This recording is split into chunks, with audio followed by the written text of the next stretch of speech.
여러분, 우리는 정말 복음을 알고 있습니까? 교회 오래 다녀서 이것저것 보고 들은 것은 많아 복음에 대한 풍어는 읊을 줄 알지만 정작 내 삶은 하나도 바꾸지 못하는 그런 무능한 복음을 들고 살고 계시지 않습니까? 내 삶의 죄 하나, 습관 하나 바꾸지 못하는 복음이 어찌 우리를 구원할 수 있겠습니까? 우리는 우리의 구원에 대해 날마다 다시 살펴보아야 합니다. 두렵고 떨림으로 내가 믿음 위에 서 있는지 오늘 우리의 삶을 돌아보아야 할 줄로 믿습니다.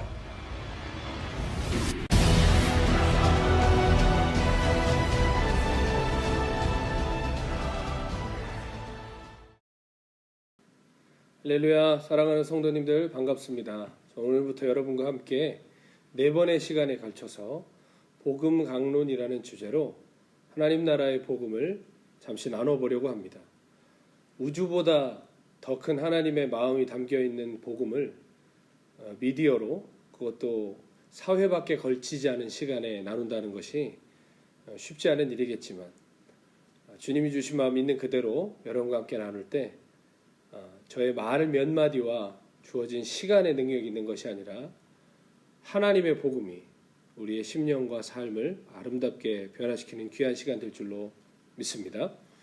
로마서 1장 15절에 보면 할 수 있는 대로 로마에 있는 너희에게도 복음 전하기를 원하노라 라고 사도 바울은 고백했습니다. 여러분 잘 아시다시피 로마서는 사도 바울이 로마 교회를 향하여 쓴 서신입니다. 그런데 많은 신학자들이 이구동성으로 이야기하기를 사도 바울이 로마 교회에 로마서를 쓰기 이미 약 20여 년 전부터 로마에는 교회 공동체가 생겼고 사도 바울이 로마서를 쓸 당시에 이미 로마에는 많은 크리스찬들이 있었다고 이야기합니다. 그를 증명하는 것이 로마서 1장 8절에 보면 먼저 내가 예수 그리스도로 말미암아 너희 모든 사람에 관하여 내 하나님께 감사함은 너희 믿음이 온 세상에 전파됨이로다 라고 말하고 있습니다. 이미 로마 교회의 믿음과 신앙이 온 세계 다른 지역에 있는 교회들에게도 알려졌다는 것입니다. 로마 교회는 역사도 있고 열심도 있는 꽤 괜찮은 교회였습니다. 그런데 왜 사도 바울은 그러한 로마 교회에 내가 할 수 있는 대로 너희에게 복음을 전하고 싶다라고 이야기했을까요? 여기서 우리가 복음에 대해 이해하고 있는 단편적인 개념 하나를 알 수 있습니다. 그것은 우리가 복음에 대해서 복음이란 초신자들이 듣는 초신자들에게 필요한 것이라고 생각하는 것입니다. 만약 누군가 우리에게 당신 복음을 아십니까? 라고 물으면 우리는 압니다 혹은 모릅니다 라고 대답을 해야 되는데 대부분의 크리스천들이 복음을 아느냐는 질문에 나 어디 교회 장로입니다. 나 어디에서 신학했습니다. 나 목사입니다. 나 모태신앙입니다. 라는 대답으로 복음을 아느냐는 질문에 답합니다. 그러나 이런 소속이나 혈통이나 직분이나 경험이 복음을 아느냐는 질문에 대한 절대 답이 될 수가 없습니다. 왜 사도 바울은 세워진 지 20년이 넘어가고 또 그 봉사와 사역에 있어 다른 지역의 교회들에 자자하게 소문이 난 로마 교회에 할 수 있는 대로 복음 전하기를 원한다고 했을까요? 지금은 작고하셨지만 20세기 최고의 전도자였던 빌리 그레이엄 목사님이 그분의 전도 사역을 마무리할 쯤에 어떤 기자의 질문을 받았습니다. 기자가 이렇게 질문을 했다고 해요. 목사님, 지금까지 수많은 나라와 대륙들에 다니면서 천국의 복음을 전하셨는데 혹시 지난 수십여 년의 사역을 돌아보면서 아쉬운 것이 있다면 뭐가 있겠습니까? 라고 기자가 물었습니다. 그때 빌리 그레이엄 목사님이 이렇게 대답을 하셨대요. 나는 복음이 교회 안에는 분명히 존재하기 때문에 복음이 교회 밖에만 필요한 줄 알았습니다. 그런데 내 사역을 마무리해가는 지금 뒤를 돌아보니 분명하고 새삼스럽게 깨닫게 되는 것은 오히려 교회 안에 복음이 필요한 사람들이 더 많다는 사실입니다. 이런 고백을 하셨다고 합니다. 빌리 그레이엄 목사님은 사역을 마치면서야 깨달았습니다. 가장 복음에 순종하지 않는 미전도 종족이 바로 교회 안에 있다는 것을, 가장 예수님과 상관없는 불신자들이 기독교 내부에 있다는 것을 말입니다. 만약 누군가 우리를 붙들고 복음을 아십니까? 복음을 들어보세요 라고 물어보면 우리는 저 교회 다닙니다 라고 이렇게 정중하게 우리의 믿음에 대해서 나는 복음을 안다는 듯이 이야기를 하죠. 그런데 그럼에도 불구하고 그 상대방이 그래도 복음을 한번 들어보십시오. 당신 정말 복음을 아십니까? 라고 물어본다면 우리는 대부분 이 사람 이단이다. 문제가 있는 사람이다. 내가 교회를 분명히 다닌다고 했는데 복음을 들어보라고 한다니 이건 분명히 이단이다 라고 생각할 것입니다. 왜일까요? 내가 지금 교회에 다니고 있다는 것이 복음을 알고 있다는 것의 증거라고 우리가 생각하기 때문입니다. 그런데 여러분, 정말로 우리는 복음을 알고 있나요? 나는 정말 살아있는 믿음을 갖고 있습니까? 만약에 그렇다면 그것을 무엇으로 확증하시겠습니까? 교회에 다닌 연수, 열정의 온도, 신학적 깊이? 정말 그런 것들로 내가 복음을 안다고 말할 수 있는 것입니까? 대부분의 크리스천들이 복음에 대해서 아주 무지합니다. 왜일까요? 첫째는 복음에 대해서 제대로 들은 적이 없기 때문입니다. 그렇지 않다면 들었다 할지라도 고난주간이나 부활절 혹은 크리스마스 같은 특별한 절기나 되어서야 듣는 간단하고 축소된 피상적인 메시지가 전부일 것입니다. 그런데 놀라운 게 뭔지 아십니까? 대부분의 크리스찬들이 구원의 확신들을 가지고 있어요. 그래서 당신 구원 받았냐고 물으면 저 교회 다녀요 라고 말해요. 다시 한번 당신 정말 구원 받았냐고 물으면 묻는 사람을 이단으로 의심할 만큼 자신이 받은 구원에 대해서 의심을 하지 않는다니까요. 그런데 그 구원의 확신이 어디서 온 거냐는 것입니다. 우리는 우리의 구원을 의심해 보아서는 안 되는 것일까요? 많은 사람들이 구원에 대해서 아주 쉽게 생각합니다. 실은 믿기만 하면 된다라는 문장 자체가 우리에게 되게 쉬운 느낌으로 다가오고 복음을 아주 가볍게 여기는 아주 주범이 된 문장이기도 합니다. 그러나 믿음이 무엇인지도 믿는다는 것이 무엇인지도 제대로 모른 채 교회에 나오는 것, 그저 열심을 내는 것, 이것을 혹시 우리가 믿음, 혹시 구원이라고 생각하며 살고 있지는 않습니까? 그런 의미에서 나는 정말 구원 받았는가? 라고 스스로 물어보는 것은 합리적인 의심입니다. 아주 지혜로운 것입니다. 주신 구원을 의심해서 그런 것이 아니라 주신 구원이 그만큼 소중하기 때문에 다시 한번 살펴보고 확인하는 것입니다. 제가 예전에 부산에서 집회를 하고 인천으로 다시 돌아오는데 갈 때는 KTX를 탔지만 올 때는 주일 사역 때문에 토요일 국내선 비행기를 예약했습니다. 기쁘게 이제 빨리 돌아가겠구나 들뜬 마음에 부산공항에 갔는데요. 여러분, 제가 비행기를 못 탔습니다. 왜 그런 줄 아세요? 신분증을 가져가지 않아서 그랬습니다. 실은 그 전날 저희 간사님이 저에게 다시 한번 체크를 해보라. 신분증이 없으면 탈 수가 없다라고 이야기를 해줬습니다. 근데 제가 그 말을 뭐라고 얘기했냐면, 걱정하지 마. 여기 대한민국이야. 여기는 아프리카가 아니야. 아유, 나 신분증 지금 내가 교회 일 때문에 두고 왔는데 설마 이것 때문에 못하겠어? 라고 저는 안심을 했습니다. 어떻게든 될 거라고 생각했습니다. 그러나 그 다음날 공항에서 저는 아주 부끄러운 사람이 되었습니다. 결국 비행기를 타지 못하고 그 게이트에서 들어가지 못했습니다. 불이 나게 KTX 역으로 향하는 택시 안에서 주님이 제게 이렇게 말씀하시는 것 같았습니다. 심판날이 이와 같을 것이다. 많은 사람들이 당연한 것이라고 생각하고 의심의 여지가 없는 것이라고 생각할 것이지만 심판날에 이와 같은 일이 일어날 것이다. 너는 너의 구원과 믿음과 신앙을 돌아봐라. 주님 저에게 그렇게 제 삶의 실수를 통해 크게 말씀해 주시는 일이었습니다. 여러분, 비행기를 못한 것도 황당하고 억울한데 천국과 지옥이 달린 구원의 문제를 이렇게 우리가 대강대강 취급해도 괜찮을까요?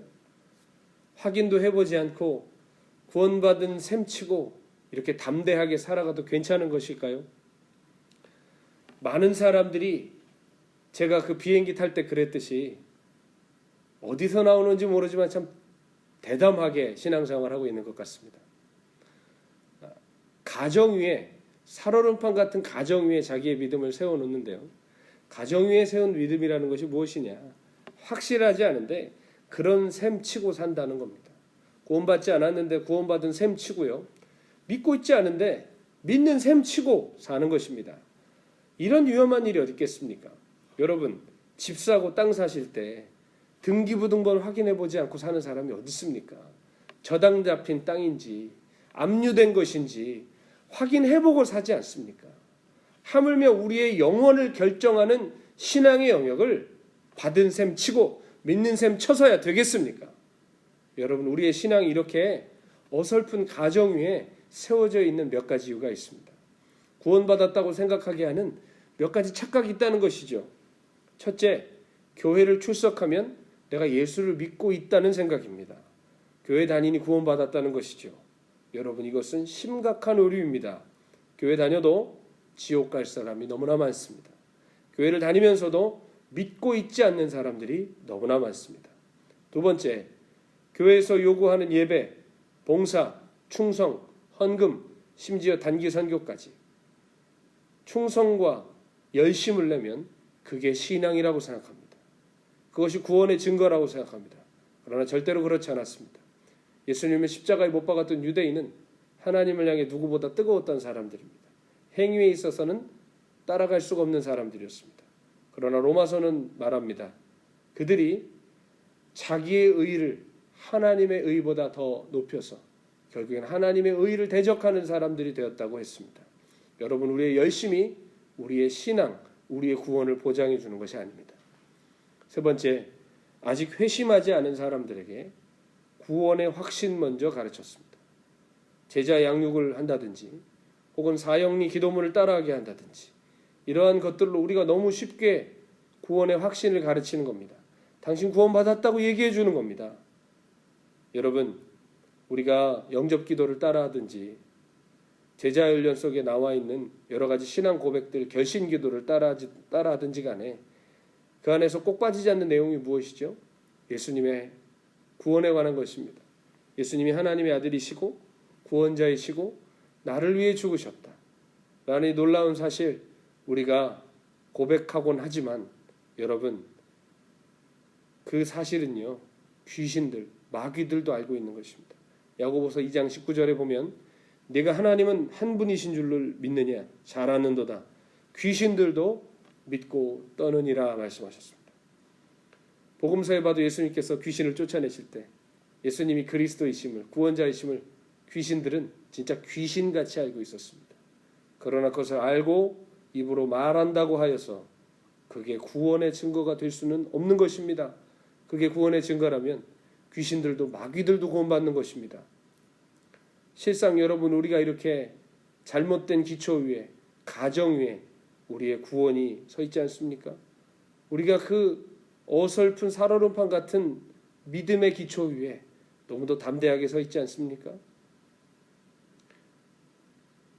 합리적으로 구원에 의심을 갖고 나 정말 구원받았나?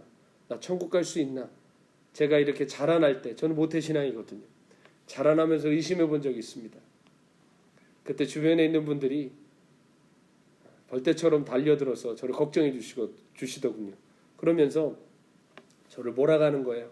너 모태신앙 아니냐? 너 증조할아버지가 목사님 아니냐? 너 4대째 기독교인 아니냐?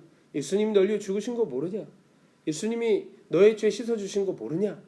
무슨 보이스 피싱 전화 받은 것 같았습니다. 전화도 못 끊게 하고 겁나게 하고 두려워하게 하고 의심하지 못하게 하고, 그래서 결국은 그 수많은 돈을 갖다가 놓듯이 난 정말 구원받았나? 나 이대로 천국 갈 수 있나? 고민하고 있는 저에게 제가 어릴 때부터 들어온 교리들과 또 학습된 어떤 수많은 기독교적인 문화들을 들이대면서 주변에 있는 분들은 저의 구원의 확신을 억지로 받아내려고 했습니다. 여러분, 그러나 절대로 구원은 그렇게 받는 것이 아닙니다. 어릴 때 들었던 것, 교리적인 확신 혹은 교리의 고백으로 우리가 구원을 절대로 확신할 수 없습니다.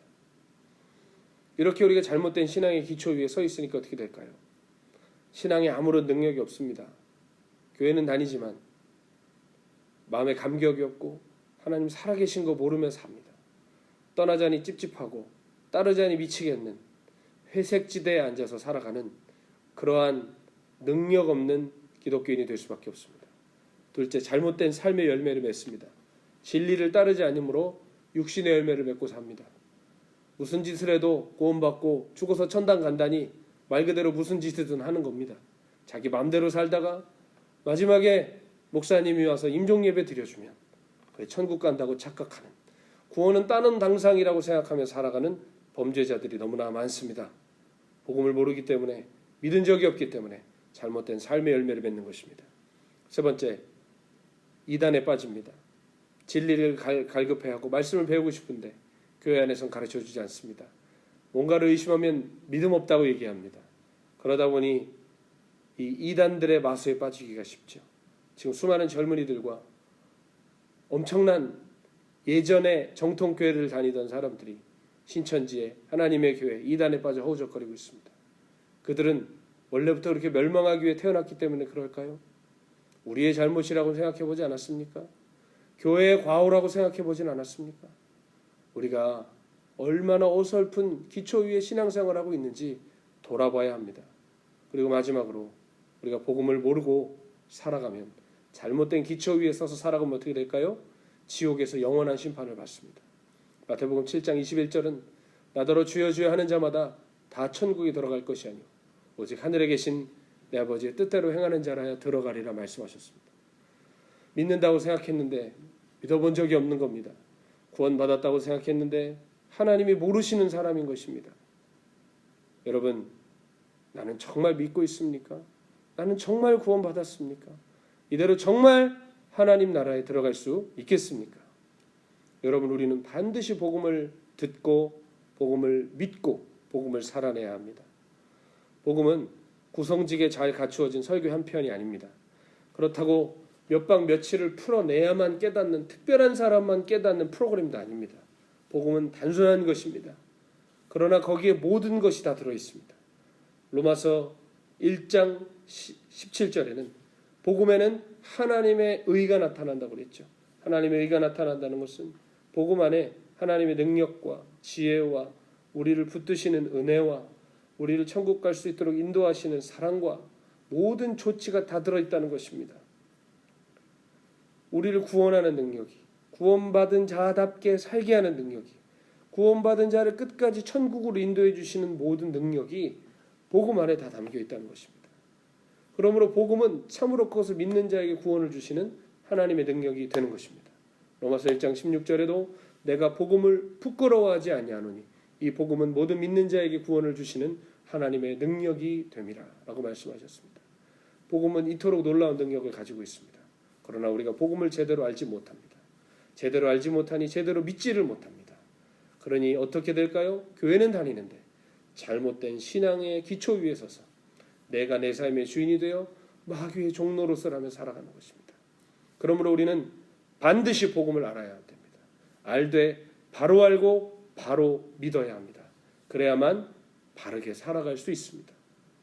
제가 이 몇 번의 강의로, 그것도 미디어로 복음을 다 설명한다는 것은 어폐가 있는 것이라 말씀을 드렸습니다. 그러나 성령님이 함께 하시면 이 짧은 몇 강의에도 우리를 구원하시는 복음의 능력, 성령 역사가 나타날 줄 믿습니다. 누군가에게는 의미 없이 지나가는, 그저 빠르게 스크롤하여 지나가는 영상이겠지만 하나님 택하신 한 사람이라도 이 영상을 통하여 바른 복음을 깨닫고 참된 구원의 능력을 살아내고 또 참으로 구원에 이르는 하나님의 거룩한 주의 성도들 되시기를 예수님의 이름으로 축복합니다.